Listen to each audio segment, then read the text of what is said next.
Hello students, আমি Nitish sir জ্ঞানজ্যোতি coaching সেন্টারের পক্ষ থেকে তোমাদের প্রত্যেককে জানাই আরো একবার স্বাগত। তো স্টুডেন্টস, আজকে আমি তোমাদের সঙ্গে আলোচনা করব এনইপি 4 ইয়ার আন্ডার গ্র্যাজুয়েট প্রোগ্রামের অধীনস্থ যে সমস্ত ছাত্রছাত্রীরা যে নর্থ বেঙ্গল ইউনিভার্সিটি আন্ডার বিভিন্ন কলেজগুলোতে 6 সেমিস্টারে পড়াশোনা করছো, তাদের জন্য আজকে মেজর পেপার 13 বেঙ্গলের ভীষণ গুরুত্বপূর্ণ একটা ক্লাস। আজকে তোমাদের ক্লাস নাম্বার 9 চলছে। এর আগে অলরেডি 8টা ক্লাস আমি নিয়ে ফেলেছি তোমাদের।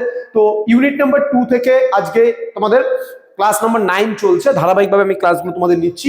আজকের আলোচনার বিষয় হচ্ছে ছড়ার বিষয় বৈচিত্র্য সম্পর্কে বিস্তারিত আলোচনা করব। ক্লাসটি শুরু করার পূর্বে তোমাদেরকে বলে রাখি, এখনো যারা চ্যানেলটিকে সাবস্ক্রাইব করনি, সাবস্ক্রাইব করে পাশে থাকা বেল আইকন অল প্রেস করে রাখো, যাতে নেক্সট টাইম থেকে কোনো ভিডিও আপলোড করলে তার নোটিফিকেশন তুমি সবার আগে পেতে পারো। এছাড়া যারা ভাবছো যে অনলাইনে আমাদের ক্লাস জয়েন করবে, তারা অবশ্যই যোগাযোগ করো আমাদের অফিসিয়াল নাম্বার 7076398606 নম্বরে অথবা 6295916282 নম্বরে। তোমাদের টোটাল কোর্স ফি রয়েছে তোমাদের এই সাধ্যের মধ্যে, শুধুমাত্র জাস্ট ফর 1199 রুপিসের বিনিময়ে তোমরা পুরো কোর্সটা আমাদের কাছ থেকে পেতে পারো। তো দেরি না করে আজই যোগাযোগ করো আমাদের সঙ্গে এবং যুক্ত হয়ে যাও আমাদের অনলাইন ক্লাসে। চলো শুরু করছি আজকের ক্লাসটা ডিটেলসে। ছড়ার বিষয় বৈচিত্র্য সম্পর্কে আলোচনা। এটা কিন্তু মার্কস নাম্বার তোমাদের 6 এর জন্য কিন্তু ভীষণ গুরুত্বপূর্ণ। এটা একটা প্রশ্ন। কি বলছে দেখো, ছড়ার বিষয় বৈচিত্র্য সম্পর্কে কি বলছে? ছড়ার বিষয় বৈচিত্র্যকে দুটি স্থূল বিভাগে বিভক্ত করা হয়েছে। একটা হচ্ছে আনুষ্ঠানিক ছড়া এবং একটা অআনুষ্ঠানিক ছড়া। মানে যেটা অনুষ্ঠানকে ভিত্তি করে যে সমস্ত ছড়ার রচনা হয়েছে সেগুলোকে বলি আমরা আনুষ্ঠানিক মানে ছড়া। এবং অআনুষ্ঠানিক বলতে গেলে যেগুলো অনুষ্ঠানকে ভিত্তি করে মানে তৈরি হয়নি, সেগুলোকে বলি আমরা অআনুষ্ঠানিক ছড়া। বলছে আনুষ্ঠানিক শিল্প ও সাহিত্য কর্মটি হলো প্রাচীন এবং আদিম স্তরের জিনিস। ইতিহাস, সমাজতত্ত্ব, নৃতত্ত্বের দিক থেকে আনুষ্ঠানিক ছড়ারই মূল্য এবং মর্যাদা বেশি। তার মানে কি, আমাদের সমাজে কিন্তু আনুষ্ঠানিক ছড়ার কিন্তু মূল্যটাই বেশি। আনুষ্ঠানিক ছড়া বলতে গেলে কি বলছে, যেগুলো প্রাচীন এবং আদিম স্তরের জিনিস। এবং কি বলেছে যে এই কথা সকলেই স্বীকার করবেন, থাক না তাতে সাহিত্যগুণ অনুপস্থিত। যদি কোনো কিছুর মধ্যে সাহিত্যগুণ অনুপস্থিত থাকেও, যেমন সমাজতত্ত্বের মধ্যে সাহিত্যগুণ নেই, নৃতত্ত্বের মধ্যে সাহিত্যগুণ নেই, তবে সবচেয়ে বেশি মানুষ কিন্তু এই ছড়াগুলোকেই কিন্তু মানে বেছে নেয়। তো বলছে আবার আনুষ্ঠানিক ও অআনুষ্ঠানিক ছড়াগুলিকে কয়েকটি পর্বে এবং উপপর্বে কিন্তু বিভক্ত করে পরবর্তী পৃষ্ঠায় আমরা সেটা দেখবো। ঠিক আছে, কি বলেছে দেখো পরবর্তী স্লাইডে।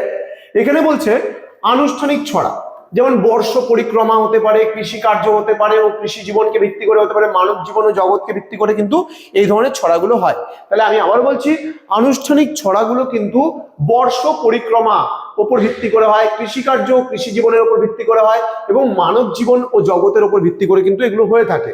এবং অআনুষ্ঠানিক ছড়াগুলো কি বলছে, মানব জীবন সম্পর্কিত ছড়া। এটি আবার কয়েকটি উপপর্বে কিন্তু বিভক্ত হয়ে থাকে, যেমন ছেলে ভুলানো ছড়া বা শিশু সম্পর্কীয় ছড়া হতে পারে, তারপরে হতে পারে দাম্পত্য ও পারিবারিক জীবনের ছড়া হতে পারে, তারপরে হতে পারে কর্মজীবন ও অবসর যাপনের ছড়া। তার মানে কি, প্রতিটা বিষয়কে বা প্রতিটা জায়গাকে কেন্দ্র করে মানুষজন কিন্তু এই ছড়াগুলোর উপস্থাপনা করেছেন। ঠিক আছে, নেক্সট বলছে সমাজ, ইতিহাস ও ব্যক্তি বিষয়ক ছড়া।